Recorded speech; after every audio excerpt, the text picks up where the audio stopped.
Well, now that most people are back from California, we can kind of look back on what happened Monday night and still shake our head and wonder what exactly we saw. 65-7, Georgia beat TCU, and something that we never really thought we'd ever see in any championship game, much less from the Georgia-Bulldogs trying to win their second straight. And it's still surreal what we're doing here by living in this world where Georgia has won two straight national championships. This is a fan base that waited 4 decades to try to reach that mountaintop, and now they're kind of sitting on top of it with guards and not being knocked off the mountain. And I think the 65-7 win only solidified the dominance that Georgia football has right now. No, there's no doubt that the Ohio State game was probably the championship game, and Georgia won that by 1 point. But still, to come out in that setting in Los Angeles, national stage, championship game, and win 65-7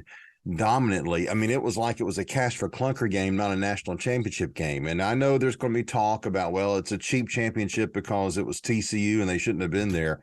But look, 65-7. That's all you have to say if anybody ever gives you any lip about this championship. 65-7.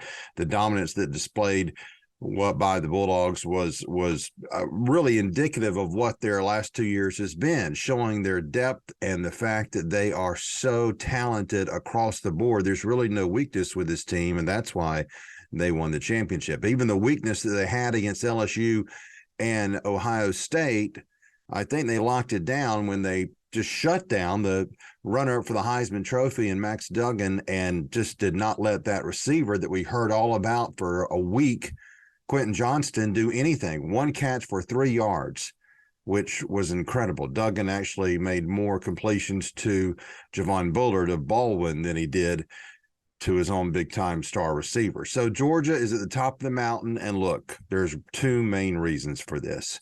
Number 1 is Kirby Smart. 7 years ago when Mark Richt was fired, and I was on this report weekly, griping and hollering, saying Georgia can do better, this is what I envisioned. This is what I knew Georgia was capable of. And Kirby Smart was the man to execute that plan. He was the perfect choice and has just been, I mean, kind of near perfect, can you say, in 7 years of getting this program to a different level.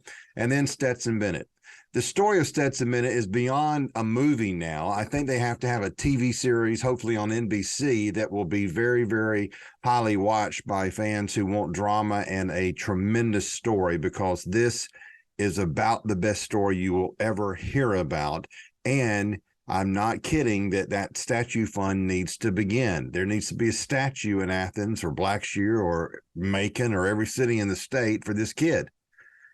He was unbelievable again on Monday night, perhaps one of his best games, to send off a great career that is legendary status. And with all due respect to Herschel, who, of course, you've only had to say that one name the entire time over the last 4 decades to know who we're talking about. Now we can add to that Stetson. He's in that legendary status. There is no doubt about it. Georgia, national champion for a second time, and I guarantee you, since he's been back in Athens, Kirby Smart's working to start the plans to try to win a third.